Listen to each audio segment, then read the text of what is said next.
The chapter on friction begins with a very neat essay, at least it did in the 6th edition. They have something new in your edition, but I'll read it, and you can read it there. When a cat accidentally falls out of a window and onto a sidewalk, the extent of injury, such as the number of fractured bones or the certainty of death, decreases with height if the fall is more than 7 or 8 floors. There is even a record of a cat that fell 32 floors and suffered only a slight damage to its thorax and one tooth. So this gets us intrigued. What's going on? Why do cats do better and better the higher they fall from? And what is it about 7 or 8 floors that is the threshold that once you fall from higher than that, you do better the higher you fall from? So we leave you intrigued. The answer will come out as we proceed. The book also does its little philosophical number as it begins the chapter on friction by getting into the intriguingness of friction. And again, I read just so that we don't rush ahead. Frictional forces are unavoidable in our daily lives. If we were not able to counteract them, they would stop every moving object and bring to a halt every rotating shaft. About 20% of the gasoline used in an automobile is needed to counteract friction in the engine and in the drivetrain. On the other hand, if friction were totally absent, we would not get an automobile to go anywhere. We could not walk or ride a bicycle. We could not hold a pencil, and if we could, it would not write. Nails and screws would be useless. Woven cloth would fall apart, and knots would untie. So there is a possibility to contemplate. You recall that friction is a force which always opposes motion, always goes contrary to the motion, and you want to be very focused on that as you work with friction. It is a force that arises because the surfaces moving across one, at least friction between solids, arises because the two surfaces actually form molecular bonds to one another. They weld to one another, and then those welds must be broken to go forward. You may very well recall from last year that the frictional force is going to be proportional to how hard the two surfaces are pushed together. That is the normal force between them, and also to the nature of the surfaces, that how likely they are to form those molecular bonds, how rough they are, so how much contact there is between the two surfaces. Here is, and you have the famous fun for this is known as the coefficient of friction. And notice I have a coefficient for kinetic friction and a coefficient for static friction, because you will not forget that static friction is always greater than kinetic friction. But do not overlook the subtlety that this is not an equality. It is a less than or equal to when you're dealing with static friction, not so for kinetic friction. Here is a very neat graph of frictional force as an object is pulled with steadily increasing force, and over time the force gets greater and greater. So this axis could also indicate force that is being exerted, and you can see the frictional force steadily rising, directly proportional to the force, and then this magical moment, and this would be, as it says, the breakaway. This is where the object stopped being stationary and becomes kinetic. Um, that, that during this region you notice that the frictional force keeps changing. It is not of one value. That as the force pulling the block gets greater, the frictional force gets greater. Until you reach the point where the force pulling the box is so great that it breaks loose, and then you go into this kinetic mode, and here it is fairly constant frictional force, and has nothing to do with how hard the force that's pulling it is steadily increasing. It is accelerating, but this frictional force does not depend upon the force pulling, and it does not depend upon the velocity. It only depends upon how hard the two surfaces are pushed together and the nature of the two surfaces. This motion here is called slipstick. That what's going on is you have small regions where it is static, and then it moves, static, and then it moves, and so you have this breaking happening constantly during this region here. When we get together in class, I hope that I will have access to Mr. Boyle's singing rods, and I will pull my fingers along the rods with, I've made them sticky with rosin, and they will stretch the rods and cause the rods to sing.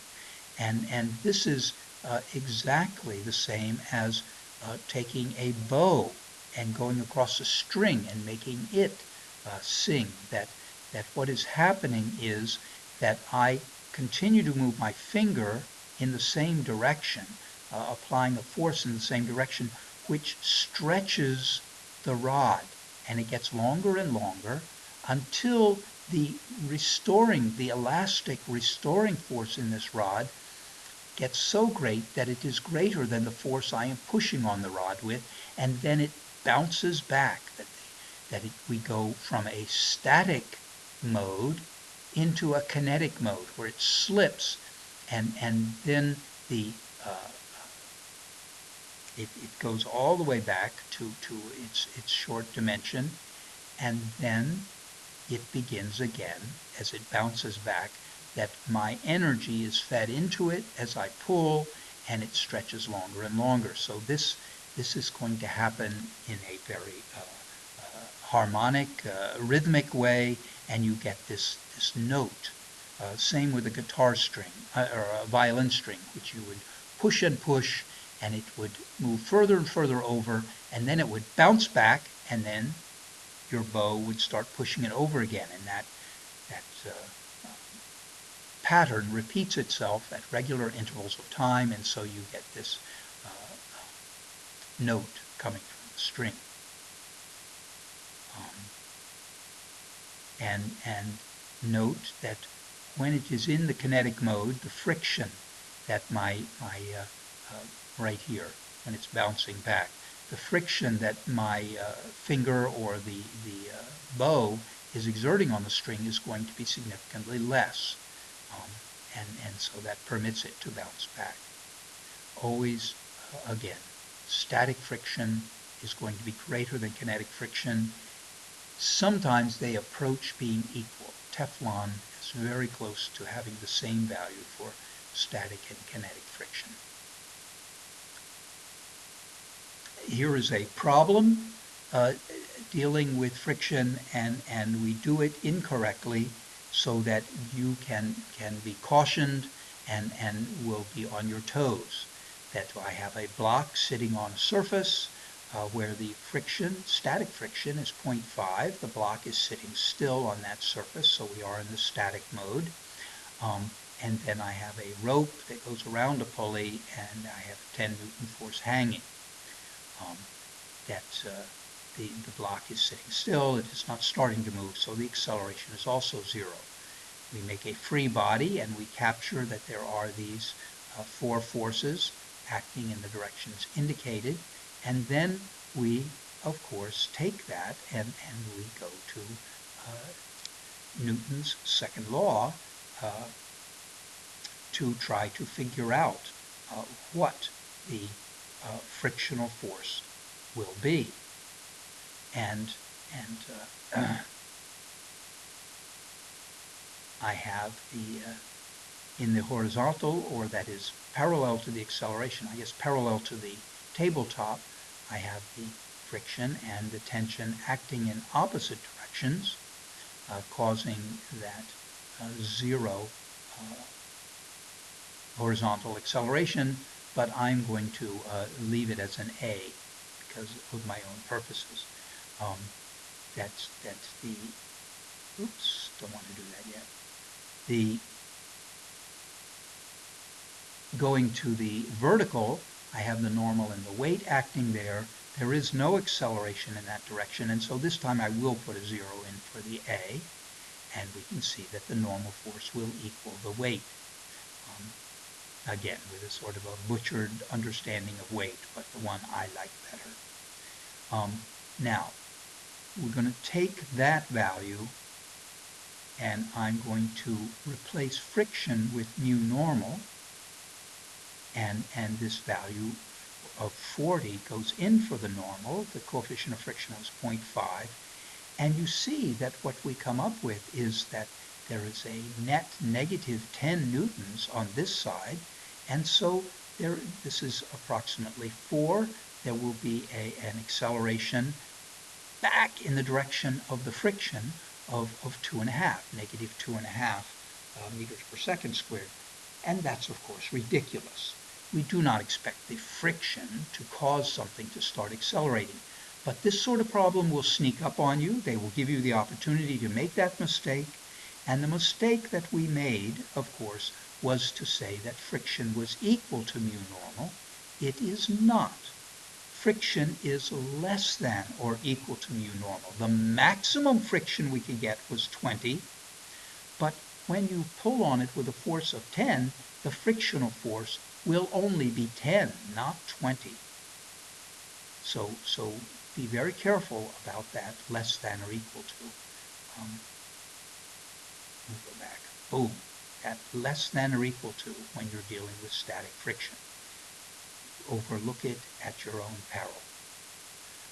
Next, the book talks about drag, which is different than friction between two surfaces, two solids.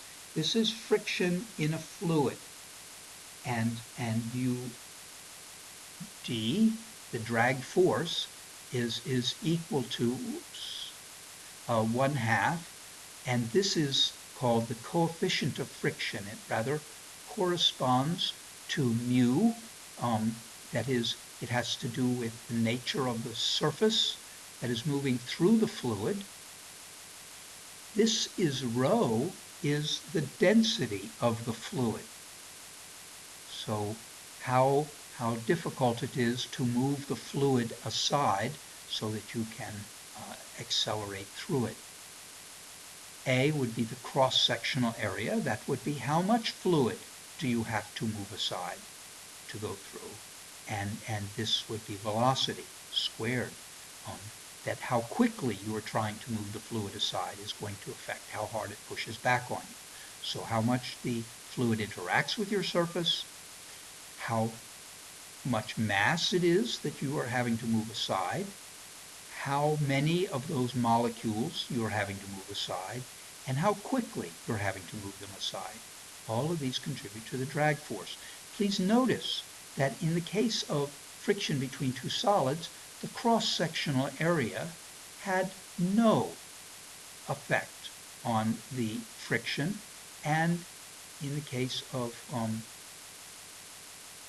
friction between solid surfaces, the velocity had no effect once you get past the issue of whether it's static or kinetic. So very different here in the case of the drag force. I do not expect you to memorize this formula, but I do expect you, if I were to give you this formula, to know what values you want to put in for C and rho and A and V. Next, we get into the very interesting topic of terminal velocity. That is, if I take an object and drop it, that it starts off with very little or no drag force when the velocity is 0 right at the beginning, and you have the weight acting on it. But as it falls and accelerates downwards, it goes faster and faster, its velocity increases, and as the square of that increase in velocity, the drag force will increase. So as this ball falls, it will have greater and greater drag force until the drag force equals the weight, and at that point you have an equilibrium. The acceleration at this point must be zero because there is no net force, and that means it will cease to speed up, and so that is the highest velocity you get, the last velocity you get, the terminal velocity. If you look at the equation of the weight being equal to the drag force when the velocity is terminal, that's that t there, then you can solve this for Vt and you get this result here. And I would expect you to be able to derive that for yourself. If you feel so unsure of your abilities, then you want to memorize this because you will have problems where you will be given this formula but needing to determine the terminal velocity. And with that, we conclude the lecture. Good for us.